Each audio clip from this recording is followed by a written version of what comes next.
Καλησπέρα φιλαράκια μου και καλώς ήρθατε σε άλλο ένα. Στο σημερινό βίντεο θα σας δείξω πώς να μεταμορφώσετε το πληκτρολόγιό σας. Μάγος δεν είμαι για να το μεταμορφώσω, ας πούμε, σε κουνέλι, απλά θα είναι πιο όμορφο.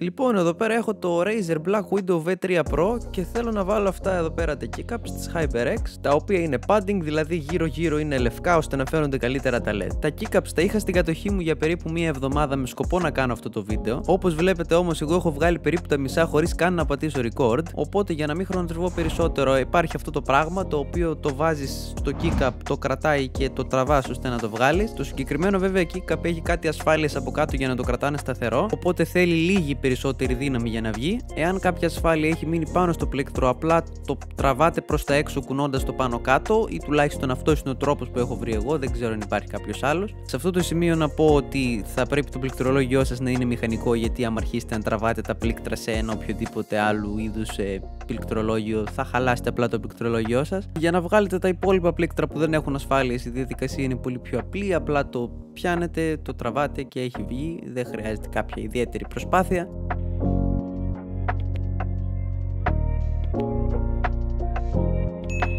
Μισό λεπτό πριν να τα βγάλω όλα, ακούστε τον ήχο των stock keycaps. Απλά και μόνο σαν reference, γιατί θα κάνω ακριβώς το ίδιο με τα καινούργια.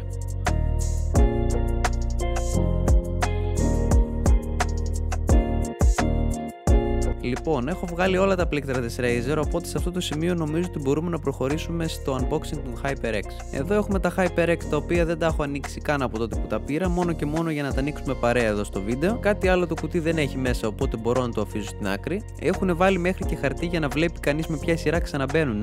Λοιπόν, τα keycaps μπαίνουν με πάρα πολύ απλό τρόπο. Ας πούμε, εδώ πέρα έχω το escape, απλά το πατάω προς τα μέσα και έχει μπει. Κάπως έτσι θα μπουν και τα υπόλοιπα, με εξαίρεση και πάλι αυτά που έχουν ασφάλειες.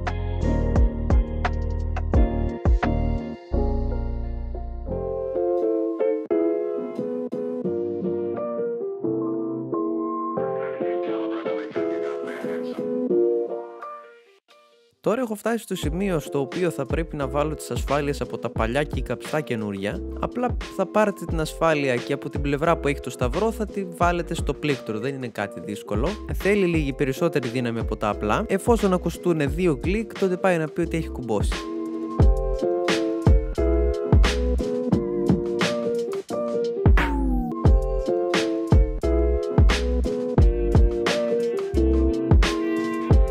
Ουσιαστικά το μόνο που θα κρατήσω από όλα αυτά τα πλήκτρα είναι το space, και αυτό γιατί υπάρχει το σήμα της HyperX πάνω στο space των καινούριων keycaps. Ούτως ή άλλως ένα LED έχει στη μέση του πλήκτρου και δεν θα φωτίζεται ολόκληρο, οπότε δεν έχει σημασία αν θα είναι padding ή όχι.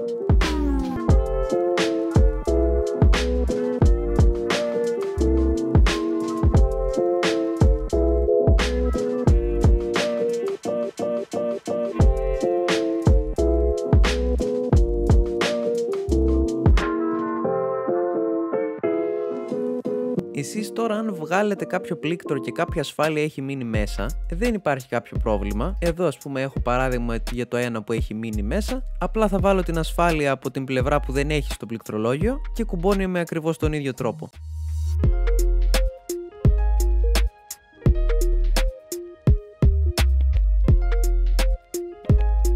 Όπως μπορείτε να δείτε, όλα τα πλήκτρα είναι στη θέση τους και όλα ταιριάζουν, οπότε ακούστε και πάλι τον ήχο, αυτή τη φορά με τα νέα keycaps.